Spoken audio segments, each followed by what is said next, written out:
What's up? In this video, I want to give you a tip, something that I do that simplifies my fall and my winter schedule and actually puts more money in my pocket. So copy it if you want to, but let's go ahead and jump into it. Okay, for my area, it is a seasonal mowing business, okay? Meaning that I do not get to cut year round. We are in a weird area of Florida where it gets cold enough to shut the grass down pretty much by November. And really, you know, December, January, and February, I mean, there's not much going on, okay? People do not go for year-round contracts here, guys. It's just the way it is. Like, there's a few businesses that do it, but I'll tell you, I get clients every single year because people hate doing year-round contracts for lawn care work. There's a whole lot of other reasons why I don't like doing year-round contracts. That is a video for another time. But I truly believe in getting paid as you go and getting all your money up front throughout the year. But it leaves you in a weird spot in the winter on what do you do with income. So here's the mistake that I made my first year or two in business, is that October would come and we will typically get a good cold spell in October that shuts the warm season turf grasses down. Not completely, but it shuts a good portion of the yards down. And here's what you're left with. You're left with waking up and getting your crew together and then going to cut grass, and then you drive up to the lawns and you're like, does it need it, does it not?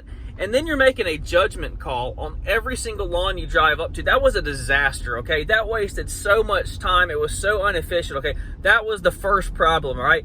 The second is I was not proactive in reaching out to my clients and telling them this is what happens during the fall and winter. Here's what would happen. You know, I would still be like, okay, we're going to be able to mow all the way through October, a little bit in November, because you still get those warm days that cause the grass to grow. But what happened was we would get that first cold day and it would stunt the grass. And then my phone would be like, hey, you can go ahead and stop mowing. You know, people they just want you to stop mowing. They don't want to be paying for service when they don't need it, right? And that's understandable. But here's what I did that solved that problem. The very first week in October, and again, we don't typically get a cold spell till about mid-October, but the very first week in October, I send out messages to all of my clients reminding them of the way that my schedule works at Florida Turf Pros, okay?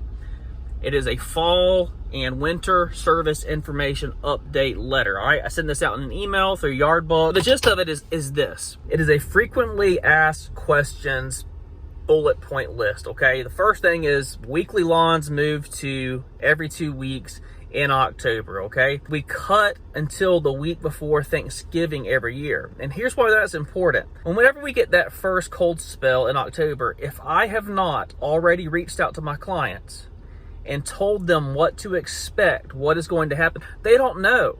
And all they know is, hey, it's cold, my grass isn't really growing, why am I paying for lawn service, all right? They just don't know.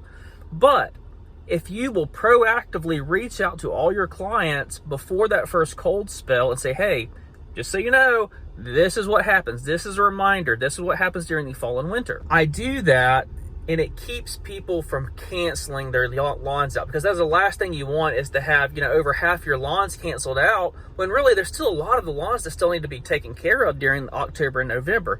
Yes, the grass is not growing like wildfire like during the summer, but there's still an opportunity to go out there and make people's lawns look nice. And many folks understand that, but what they don't like is not knowing the questions, the uncertainty of, well, what happens with, just be proactive, okay? And it solves that problem. It keeps them from reaching out to you in that first cold spell and cutting your season short by a month and a half almost by a bunch of people canceling their lawns. So again, it gives us almost another month and a half of solid mowing, which that's a big deal. You know, whenever you're talking about cutting into the winter months, if you can go ahead and get another solid month and a half of mowing out of it, man, you're really, really ahead of the game. The other thing it does is it takes the guesswork out of the scheduling. So you wake up in the morning, you got your Monday route set up, and you go, and then you get there and you pull up to a lawn and you're kind of like, oh man, this kind of needs it, it kind of doesn't. No, you're cutting the lawn because you cut, or we cut, until the week before Thanksgiving.